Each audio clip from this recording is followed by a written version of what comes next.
28 ऑगस्टला आहे रक्षाबंधन.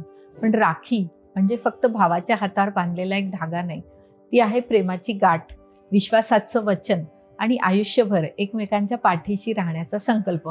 नमस्कार, मी आहे डॉक्टर सीमा गाडेकर आणि तुम्ही पाहत आहात ॲस्ट्रो मास्टर. 28 ऑगस्टला आहे श्रावण पौर्णिमा आणि रक्षाबंधन. या दिवशी बहीण भावाच्या मनगटावर राखी बांधते, औक्षण करते आणि त्याच्या आरोग्य, सुख, समृद्धी आणि यशासाठी मनापासून प्रार्थना करते.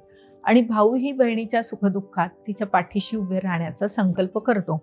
म्हणून रक्षाबंधनाचा खरा अर्थ फक्त भाऊ बहिणीचे संरक्षण करेल एवढाच नाही, तर तो आहे दोघांनीही एकमेकांचा आदर, विश्वास आणि आधार जपायचा.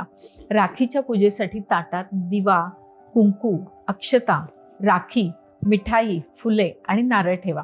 प्रथम भावाला कुंकू आणि अक्षता लावा, औक्षण करा आणि नंतर उजव्या मनगटावर राखी बांधा.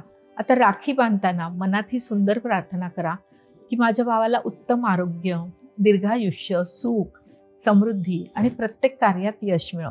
आणि भावानेही बहिणीच्या आरोग्य, सुरक्षितता, आनंद आणि प्रगतीसाठी प्रार्थना करावी.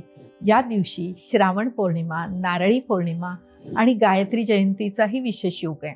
आता ज्योतिषीय दृष्टिकोनातून 28 ऑगस्टला चंद्र कुंभ राशीत आणि शतभिषा नक्षत्रात आहे. शतभिषा नक्षत्राचा भाव आत्मपरीक्षण, हिलिंग आणि अंतर्मुखतेशी जोडला जातो. म्हणून या वर्षी रक्षाबंधनाला एक खास गोष्ट करा. जुने गैरसमज मनात ठेवू नका.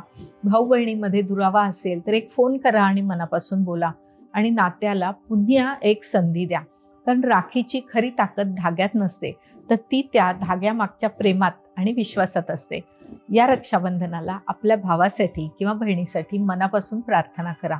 आपलं नातं प्रेम, विश्वास आणि आनंदाने आयुष्यभर असंच घट्ट राहो. तुमच्या भाऊ आणि बहिणींसाठी कॉमेंटमध्ये एक शब्द लिहा, सदैव सोबत.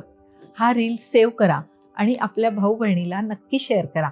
अशा सण, परंपरा आणि ज्योतिषीय माहितीसाठी ॲस्ट्रो मास्टरला फॉलो करा आणि यूट्यूबवर सबस्क्राईब करा.